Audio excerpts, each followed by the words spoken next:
जब अपने ही साथी उठाकर सवाल खड़े करने लगे तो समझ लीजिए कहानी सिर्फ राजनीति की नहीं बल्कि अंदर छिपे उस सच की है जिसे अब छुपाना मुश्किल हो चुका है।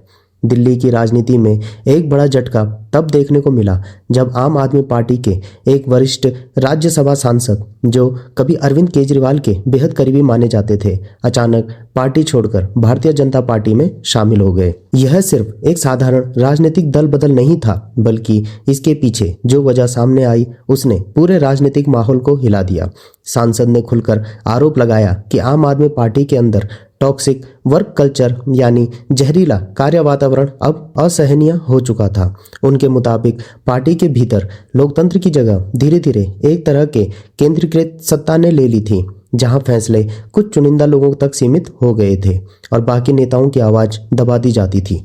उन्होंने कहा कि शुरुआत में आम आदमी पार्टी एक आंदोलन की तरह थी जहां ट्रांसपेरेंसी, ईमानदारी और आम लोगों की भागीदारी सबसे बड़ी ताकत थी, लेकिन समय के साथ वही पार्टी अब एक अलग दिशा में चली गई है। अंदरूनी असहमति को बर्दाश्त नहीं किया जाता, सवाल पूछने वालों को किनारे कर दिया जाता है और जो लोग नेतृत्व के खिलाफ खड़े होते हैं उन्हें या तो चुप करा दिया जाता है या फिर बाहर का रास्ता दिखा दिया जाता है। यह आरोप सीधे तौर पर पार्टी की उस छवि पर चोट करता है जो खुद को ईमानदार राजनीति का चेहरा बताती है। इस पूरे घटनाक्रम का एक बड़ा राजनीतिक असर भी देखने को मिल रहा है। विपक्षी दलों खासकर बीजेपी ने इस मौके को तुरंत भुनाया और आम आदमी पार्टी पर तीखे हमले शुरू कर दिए। उनका कहना है कि यह कोई पहला मामला नहीं है बल्कि इससे पहले भी कई बड़े नेता पार्टी छोड़ चुके हैं और सभी ने लगभग एक जैसे आरोप लगाए हैं।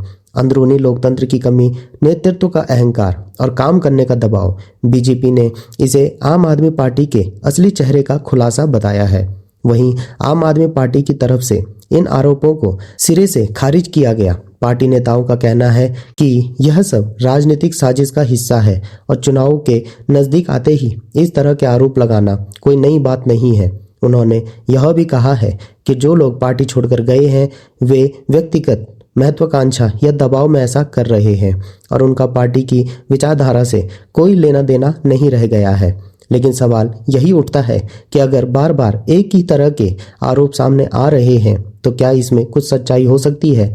क्या वाकई आम आदमी पार्टी जो कभी एक आंदोलन की तरह शुरू हुई थी अब उसी सिस्टम का हिस्सा बन गई है जिसके खिलाफ वह लड़ने का दावा करती थी, या फिर यह सब केवल राजनीतिक खेल है जिसमें आरोप प्रत्यारोप के जरिए जनता का ध्यान भटकाया जा रहा है। इस पूरे मामले ने एक बार फिर यह दिखा दिया है कि भारतीय राजनीति में छवि और वास्तविकता के बीच कितना बड़ा अंतर हो सकता है।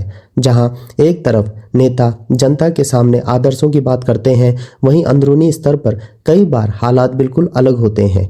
यह घटना सिर्फ एक पार्टी या एक नेता तक सीमित नहीं है बल्कि यह पूरे राजनीतिक सिस्टम पर एक बड़ा सवाल खड़ा करती है। क्या वास्तव में राजनीतिक दलों में आंतरिक लोकतंत्र बचा है या सब कुछ सिर्फ सत्ता और नियंत्रण का खेल बनकर रह गया है? आने वाले समय में यह देखना दिलचस्प होगा कि इस घटनाक्रम का आम आदमी पार्टी की राजनीति पर क्या असर पड़ता है और क्या पार्टी इस तरह के आरोपों से उभरकर अपनी छवि को बचा पाती है या नहीं। साथ ही यह भी तय करेगा कि जनता किस पर भरोसा करती है, आरोप लगाने वालों पर या फिर पार्टी के बचाव पर। एक बात तो साफ है, यह मामला अभी थमने वाला नहीं है और इसके राजनीतिक असर आने वाले चुनावों में जरूर देखने को मिलेंगे। तो दोस्तों, आप लोगों की क्या राय है कमेंट बॉक्स में जरूर बताएं।